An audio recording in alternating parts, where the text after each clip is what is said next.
We put a lot of thought into it.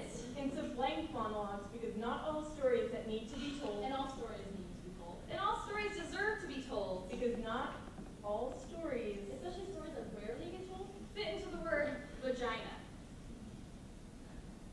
That's what I was trying to say. Like, what about my story? Exactly. Last year I wrote about blackness and womanhood. What about that? But the word vagina deserves respect. Yeah.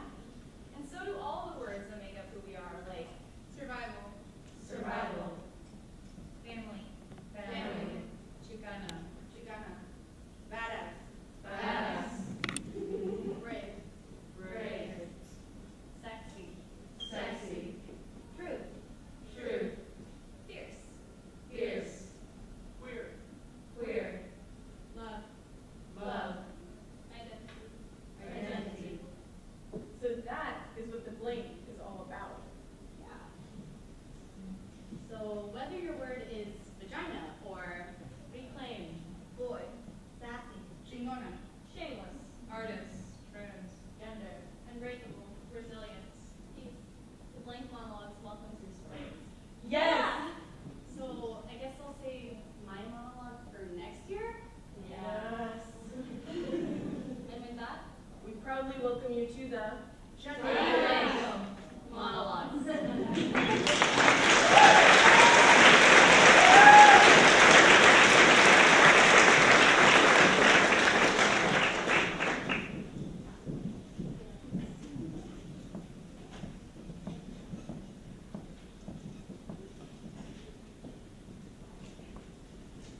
Growing up,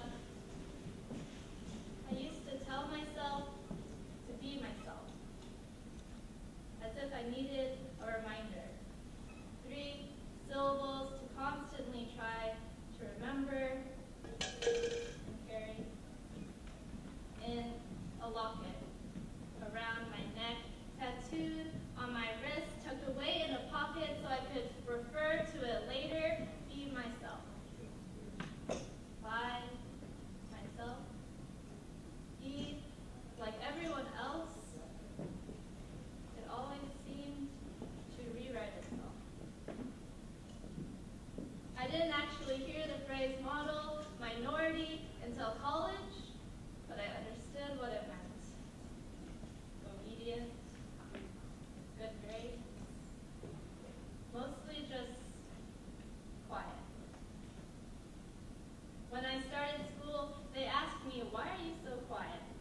It's the one question I don't know how to answer, so with humiliating irony, I don't say anything. And like that, my silence becomes their victory, and I can never win. Because their victories stack up with every, what'd you say? Every, can you guys hear her? In the back. You need to speak up. Every Vanessa is great to have in class, but I wish you would contribute more. On report cards that still get hung up on the fridge. Being quiet was a flaw, and they're going to make sure that I knew it. Why are you so quiet? My body still shrinks at the question, flinches, and waits for the impact. I want to give them an answer that's reasonable or acceptable, no witty or clever. No. I want to give them the truth. But I know that's not what they're looking for. It's not what they're asking when they ask you the questions with a tone full of innocence and eyes that say, what's wrong with you? Once, they called me a robot. And as if I'd been programmed, I'd smile and play along, but inside, I'd feel broken.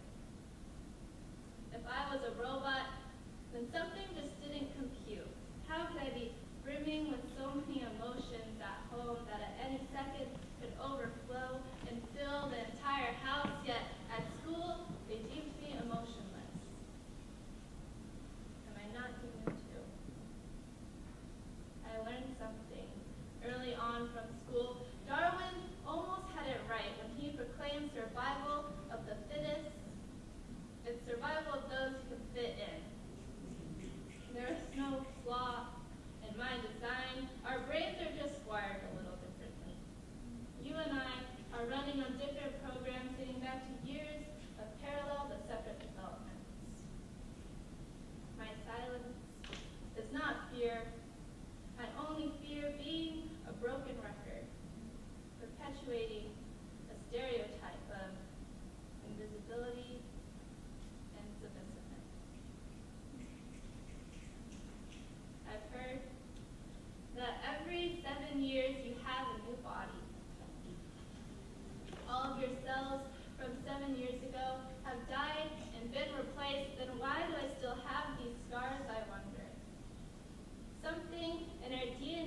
everything should be put into these categories of good and bad, like silence. My whole life, I was made to believe there was something I needed to overcome. Living here, I still do sometimes. But I know that there is strength, there is patience, there is compassion and silence when we watch, when we listen, when we read, when we pray, when we breathe, when we take a moment of silence. Not every moment has to be audible to be valuable. Strength can be measured on